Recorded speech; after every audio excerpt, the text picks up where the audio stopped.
आपके अपने YouTube channel coaching class में आपका स्वागत है। आज हम लोग मिल करके समरूप और सर्वांग सम आकृति किसे कहते हैं उसके बारे में बेसिक जानकारी को समझेंगे। ये आपके लिए बहुत इम्पोर्टेंट क्लास है। आपसे उम्मीद है कि आप बिना स्किप किए हुए आप देखेंगे भैया। आपके लिए ही ये वीडियो बनाया जाता है और ताकि ज़्यादा से ज़्यादा जानकारी आपको प्राप्त हो सके। तो आइए देखा जाए। इस वीडियो लेक्चर में सबसे पहले हम सर्वांग सम और समरूप आकृतियों के बारे में समझेंगे। फिर दो त्रिभुजों की सर्वांग समता का क्या नियम है, या दो त्रिभुज कब सर्वांग सम होते हैं और दो त्रिभुज कब समरूप होते हैं, इसके बारे में भी जानकारी हम रखेंगे। तो सबसे पहले देखा जाए सर्वांग सम आकृतियां। सर्वांग सम आकृतियां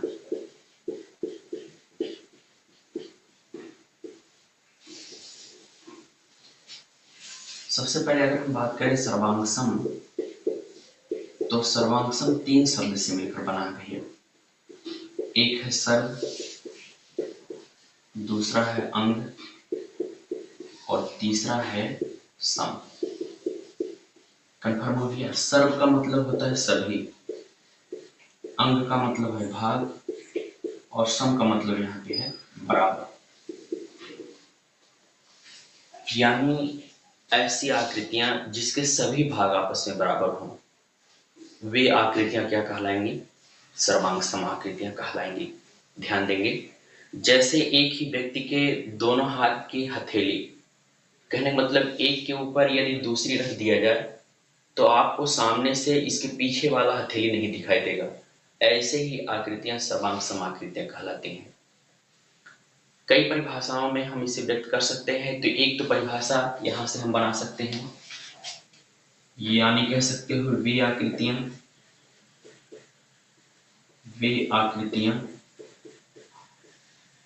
जिसके सभी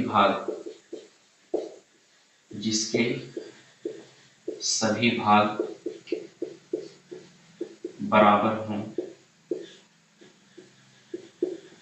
क्या कहलाएंगी? सर्वांग सम आकृतियां कहलाएंगी। या इसका दूसरा परिभाषा भी बताया जा सकता है, अथवा दूसरी परिभाषा क्या बताएंगे कि वे आकृतियां जिन्हें एक के ऊपर दूसरा रखा जाए और परस्पर एक दूसरे को ढक लें। ध्यान देंगे, जैसे आपके सामने यहाँ पे एक हाथ का हथेली है, इस हथेली के ऊपर दूसरी हथेली रख दिया जाए तो आप देख रहे हैं परस्पर दोनों ढक लिए। समझ रहे हैं ना भैया? इसका मतलब ये है कि सामने से देखने पर पीछे वाला जो वस्तु है या आकृति है वो आपको दिखाई नहीं देगा। तो ऐसी आकृतियां क्या कहलाएंगी? सर्वांग सम आकृतियां कहलाएंगी। तो दूसरा परिभाषा लिख सकते हैं, वे आकृतियां जिन्हें एक के ऊपर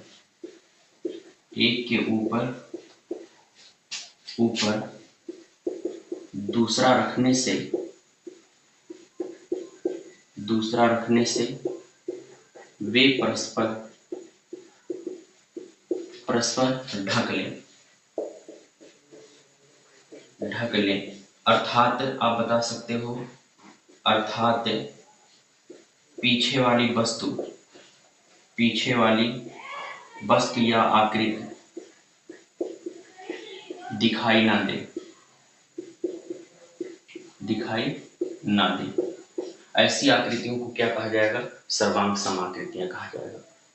बात क्लियर हो रहा है भाई? फिर से समझेंगे। एक परिभाषा इसी सर्वांग सम से बनाया गया कि वे आकृतियां जिसके सभी भाग बराबर हों, वे क्या कहलाएंगी? सर्वांग सम आकृतियां कहलाएंगी। जैसे एक ही त्रिज्या के कई वृत्त हों, 2, 3, 4, एक ही त्रिज्या के, यदि स्मॉल आर त्रिज्या का एक वृत्त और फिर स्मॉल आर त्रिज्या का एक वृत्त बनाया जाए, दोनों त्रिज्याएं समान हैं, तो एक वृत्त को दूसरे वृत्त के ऊपर रखा जाएगा तो एक दूसरे को परस्पर क्या करेंगे? ढक लेंगे। इस वृत्त की त्रिज्या इस वृत्त की त्रिज्या के बराबर है तो सर्वांग सम कहलाएगा। यही आपको बताया गया है, वे आकृतियां जिन्हें एक के ऊपर दूसरा रखें और परस्पर ढक लें, अर्थात पीछे वाली वस्तु दिखाई ना दे या पीछे वाली आकृति दिखाई ना दे, तो ऐसे आकृति क्या कहलाते हैं, सर्वांग सम। जैसे त्रिज्या आर त्रिज्या स्मॉल आर त्रिज्या के दो वृत्त हैं, यदि इस वृत्त को इस वृत्त के ऊपर रख दिया जाए तो एक दूसरे को ढक लेंगे, अर्थात सामने से पीछे वाला वृत्त आपको दिखाई नहीं देगा। ऐसे आकृति सर्वांग सम आकृति कहलाते हैं। कन्फर्म हुआ भैया? तो दोस्त आपको सर्वांग सम आकृतियों के बारे में जानकारी प्राप्त हो गई। अब हम समझेंगे समरूप आकृतियां किसे कहते हैं। ठीक भैया? तो भाई देखा जाए समरूप आकृतियां, समरूप का मतलब यहाँ पे है एक रूप जैसी। सम का मतलब बराबर भी समझ सकते हो, बराबर रूप हो तभी वो समरूप कहलाएगा। लेकिन अगर यहाँ पे हम समझेंगे सम मतलब एक जैसी तो ज़्यादा बेटर रहेगा, है ना भैया? एक जैसी रूप वाली जितनी भी आकृतियां होंगी सब समरूप आकृतियां होंगी, यानी समान रूप वाली। ऐसे लिख सकते हो कि एक जैसी रूप वाली या समान रूप वाली सभी आकृतियां क्या कहलाएंगी? समरूप आकृतियां कहलाती हैं। समरूप आकृतियां कहलाती हैं। ठीक भैया? इसे आप थोड़ा समझेंगे, आकृतियां कहलाती हैं। एक रूप हो, आकार बराबर भी हो सकता है और ऐसा भी है कि उनका आकार बराबर नहीं भी हो सकता है। मतलब जैसे एक पेड़ की दो पत्तियां ले ली जाएं, जैसे आम की दो पत्तियां ले ली, आम के पेड़ की दो पत्तियां ले ली जाएं, तो उनका रूप एक जैसा होगा। आकार छोटा बड़ा हो सकता है, बराबर भी हो सकता है। समझ रहे हो ना भैया?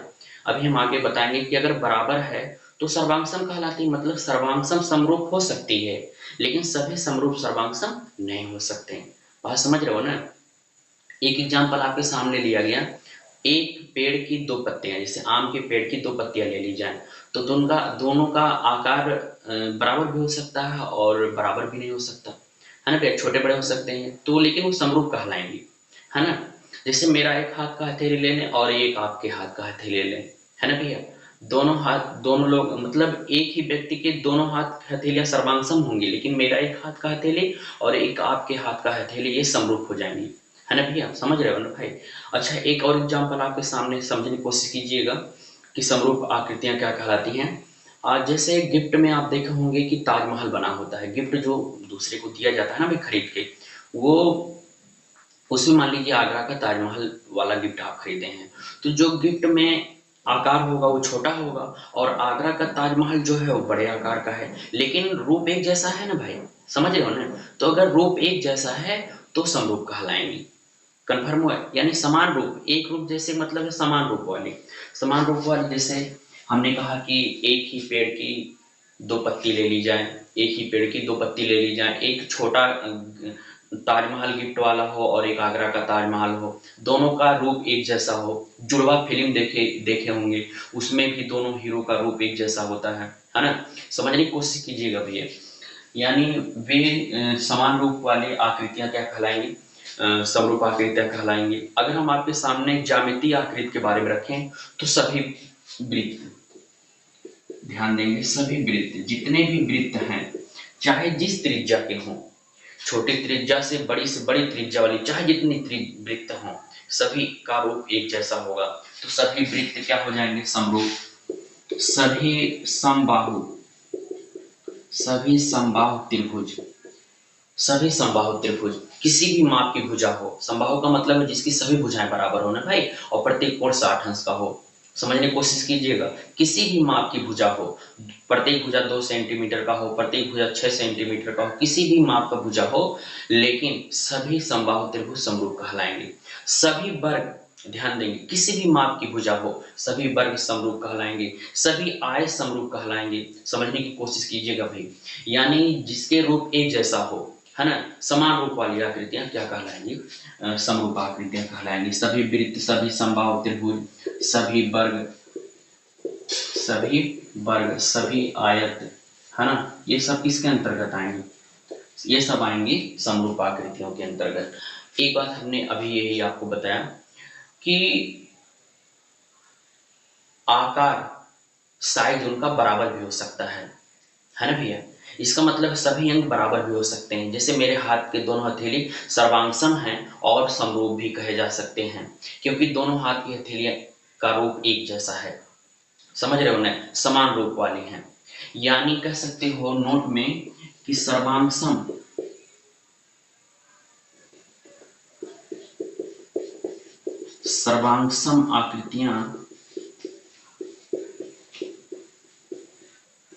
आकृतियां समरूप कही जा सकती हैं,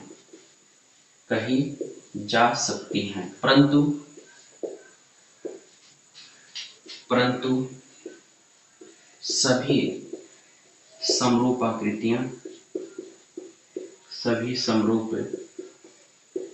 आकृतियां सर्वांगसम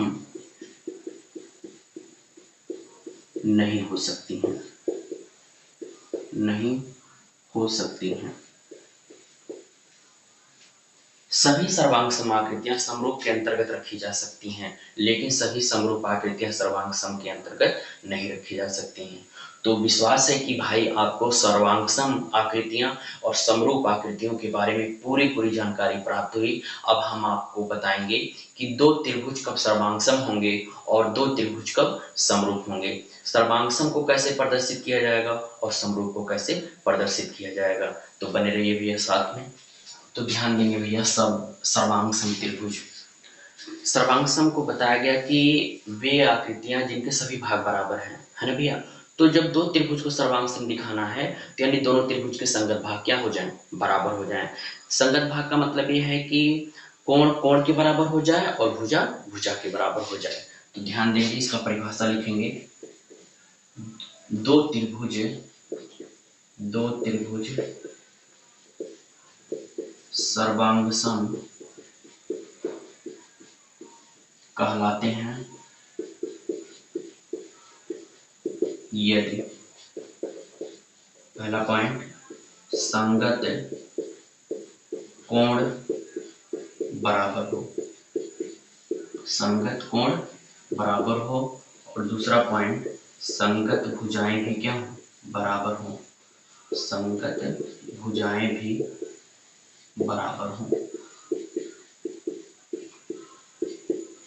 क्योंकि भाई कहा गया ना सर्वांगसम वे आकृतियां होती हैं जिनके सभी भाग बराबर होते हैं। तो दो त्रिभुज सर्वांगसम तभी होंगे जब कोण कोण के बराबर होगा और भुजा भुजा के बराबर। तो ध्यान देंगे, जैसे यहाँ पे आपके सामने एक त्रिभुज ABC है और एक त्रिभुज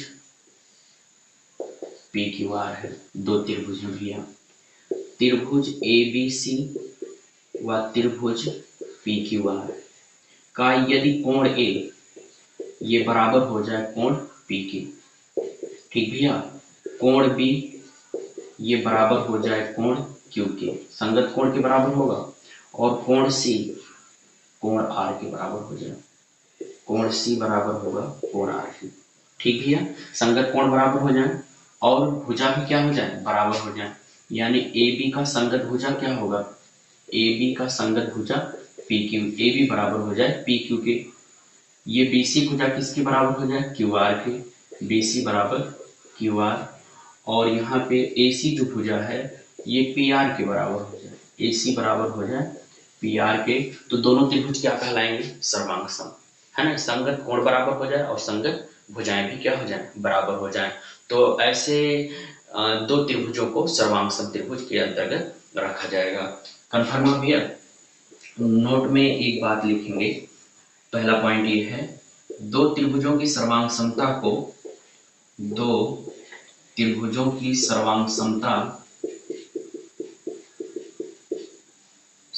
को इस तरह से प्रतीक के द्वारा व्यक्त किया जाएगा। ये भी चिन्ह है से व्यक्त किया जाता है। ये भी ध्यान में रखेंगे, ये चिन्ह है।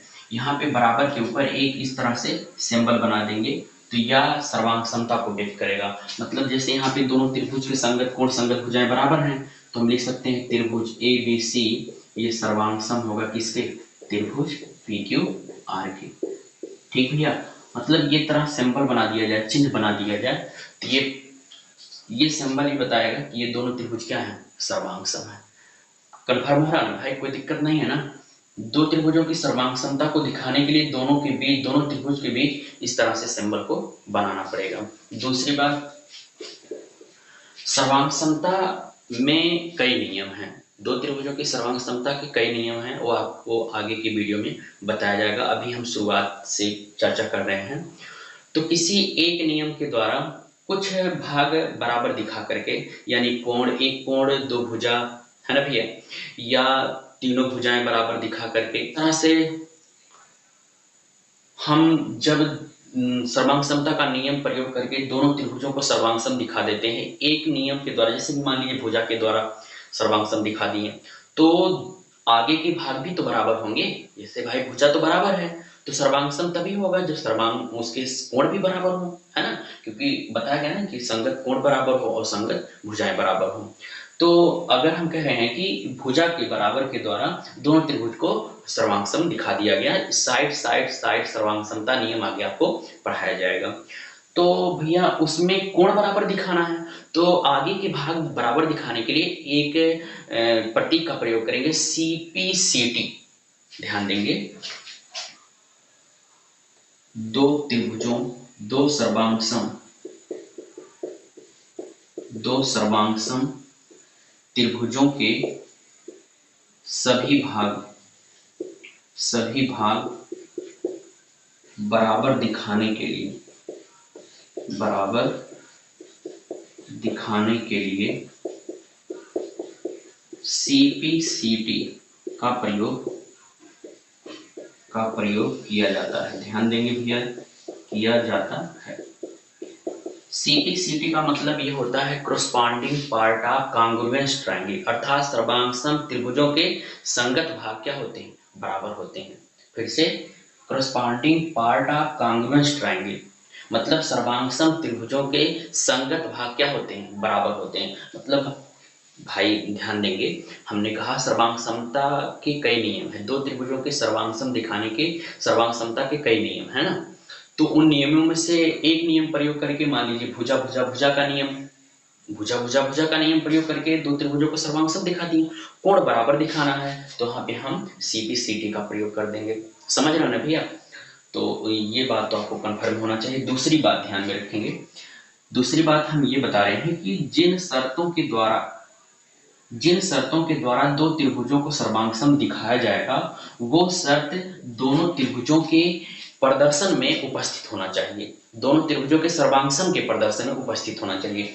जैसे गौर करेंगे, ये दो त्रिभुजों के सर्वांग समता का हमने प्रदर्शन किया, मतलब उनको एक प्रदर्शित कर दिया सिंबल के रूप में कि दोनों त्रिभुज सर्वांग सम है। लेकिन सर्वांग सम तो लिख दिए भैया, लेकिन ये करना है कि जिन नियमों के द्वारा, जिन शर्तों के द्वारा सर्वांग सम दिखाए हैं, वो शर्त उसमें होने चाहिए। जैसे यहाँ पे कोण A बराबर किसके है, P के।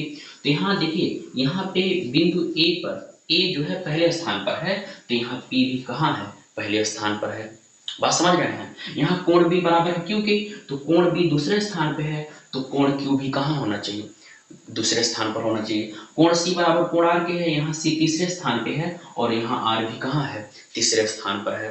बात समझ रहे हैं ना? हम ये कह रहे हैं भैया, फिर से समझिएगा, हम ये कह रहे हैं कि जिन शर्तों के द्वारा दो त्रिभुजों को सर्वांग सम दिखाया जा रहा है, वो शर्त उसके प्रदर्शन में जरूर आने चाहिए। जैसे भुजा भुजा भुजा का नियम दिखा दिए, आगे दिखाएं भुजा भुजा भुजा सर्वांग समता का नियम पढ़ाएंगे भैया, अभी चिंता ना करिए। यहाँ पे AB भुजा किसके बराबर है, PQ के। तो AB पहले देखिए, ये पहला स्थान है, ये दूसरा है, और ये तीसरा स्थान है। यहाँ भी ये इसका पहला स्थान है, ये दूसरा स्थान है, और ये तीसरा स्थान है। समझ रहे हैं ना भाई? तो AB पहले दूसरे स्थान पे है, तो PQ भी तो पहले दूसरे स्थान पे है। अब तो समझ में आ गया होगा ना? ठीक, आगे देखिए, BC किसके बराबर है, QR के। तो BC दूसरे तीसरे स्थान पे है, QR भी दूसरे और तीसरे स्थान पर है ना भैया? आप देखिए AC PR के बराबर है, AC ये पहले और तीसरे स्थान पे है, PR भी पहले और तीसरे स्थान पे है। समझ में आ गया ना भैया हम क्या कह रहे थे? तो इस बात को जरूर ध्यान में रखिएगा कि सर्वांग समता को दिखाने के लिए, दो त्रिभुजों की सर्वांग समता को दिखाने के लिए जिन शर्तों का आप प्रयोग करेंगे, वो शर्त उसके प्रदर्शन में जरूर आना चाहिए। ठीक भैया? तो इस तरह से दो त्रिभुज का सर्वांग होगा।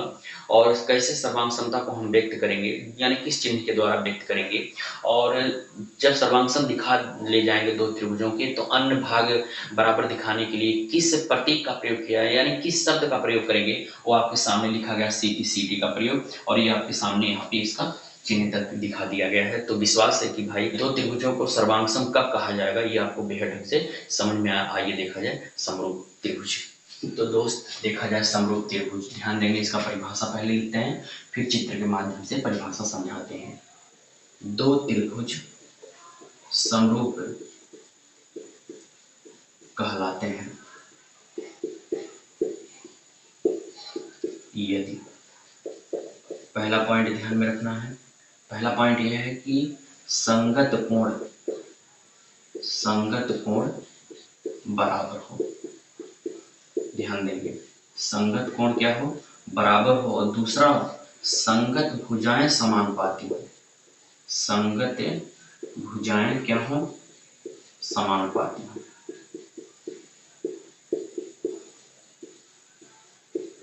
ये दूसरी आकृति, ध्यान देंगे भाई, इस मतलब परिभाषा को हम चित्र के माध्यम से समझेंगे। यदि आपके सामने दो त्रिभुज है, एक है ABC और दूसरा है PQR, तो ध्यान देंगे पहला क्या बताएगा कि संगत कोण बराबर हो। इसका मतलब त्रिभुज ABC व त्रिभुज PQR में कोण A बराबर किसके हो, कोण P के। ठीक भैया, कोण B किसके बराबर हो, कोण Q के। इसके अलावा संगत कोण में कोण C किसके बराबर हो जाए, कोण R के। कोण C बराबर हो जाए कोण R के। इसके अलावा भुजाएं समानुपाती हो, भुजाएं समानुपाती हो या भुजाएं एक ही अनुपात में हो, दोनों बात एक ही, यानी AB भुजा किसके समानुपाती हो, PQ के, एक ही अनुपात में हो, मतलब एक ही अनुपात में बराबर हो। BC किसके अनुपात में हो भाई, QR के, और AC जो भुजा है ये किसके समानुपाती हो जाए, PR के, AC बटे PR। यदि तीनों भुजाएं समानुपाती हों और संगत कोण बराबर हों तो दोनों त्रिभुज को हम समरूप कहेंगे। ध्यान देंगे भाई, नोट में यहाँ भी आपको ध्यान में रखना है कि दो त्रिभुजों के समरूप को प्रदर्शित करने के लिए दो त्रिभुज को समरूप दिखाने के लिए इस तरह से एक सिंबल बनाना है भैया। वहां पे बराबर के ऊपर इस तरह का सिंबल था, यहाँ पे बराबर नहीं है, इस तरह से सिंबल बना देना है, का प्रयोग किया जाता है। ठीक भाई, जैसे यहाँ पे दोनों त्रिभुज को समरूप दिखाना है तो त्रिभुज ABC समरूप आप त्रिभुज PQR, ये आपको दिखाना है। कंफर्म हुआ। दूसरी बात क्या बात ध्यान में रखना है, ऐसे ही भैया जैसे सर्वांग समता के नियम काफी मतलब ज्यादा है भैया। ध्यान देंगे, जैसे हमने सर्वांग समता में बताया कि सर्वांग समता के कई नियम है ना, तो कई नियमों के द्वारा, एक नियम के द्वारा मान लीजिए हम दो त्रिभुजों को सर्वांग सम दिखा दिए, तो आगे के दिखाने के लिए, आगे के भाग को बराबर दिखाने के लिए CP/CD का प्रयोग करते हैं, यही बताया गया। तो यहाँ पर भी समरूपता के कई नियम हैं। मुख्य रूप से कक्षा 10 में तो 3 पढ़ाया जाएगा, एक एंगल समरूपता का नियम, साइड समरूपता का नियम, और एक साइड समरूपता का नियम। 3 समरूपता का नियम यहाँ पढ़ेंगे। ठीक भाई, और कक्षा 9 में आप सर्वांग समता का नियम पढ़ के आए होंगे, और नहीं पढ़े हैं तो एक वीडियो आपको हम यहाँ पे सर्वांग समता के नियम से संबंधित प्रोवाइड करवा देंगे।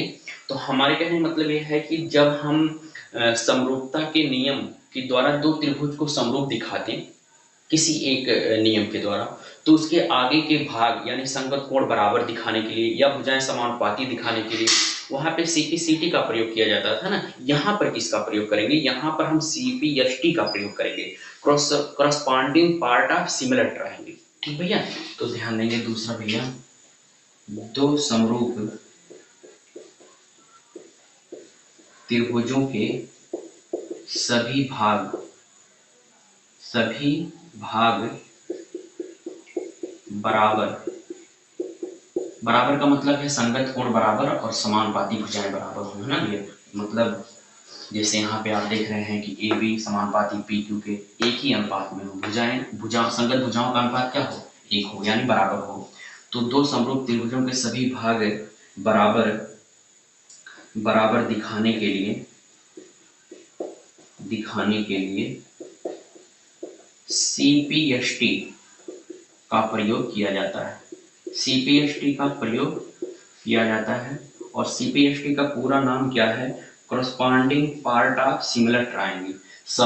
दो समरूप त्रिभुजों के संगत भाग बराबर होते हैं। तो इस तरह से भैया इस वीडियो में समरूपाकृति सर्वांग समाकृति के बारे में बताया गया। दो त्रिभुजों के सर्वांग सम की स्थिति कब आती है, यानी दो त्रिभुज कब सर्वांग सम कहलाएंगे, दो त्रिभुज कब समरूप कहलाएंगे, उन्हें किस चिन्ह के द्वारा, दो त्रिभुजों को किस चिन्ह के द्वारा, किस सिंबल के द्वारा समरूप दिखाएंगे, किस सिंबल के द्वारा सर्वांग सम दिखाएंगे, सीपीसीटी क्या है, सीपीएसटी का है क्या है, इसके बारे में हमने जानकारी दी। और विश्वास है कि आप शुरू से आखिरी तक देख रहे हैं। आप नोट बना लीजिए भाई, आपका नोट आपके लिए बेहद ढंग से लाभदायक होगा। आज के लिए बस इतना ही, फिर मिलेंगे अगले वीडियो में, तब तक के लिए जय हिंद दोस्तों।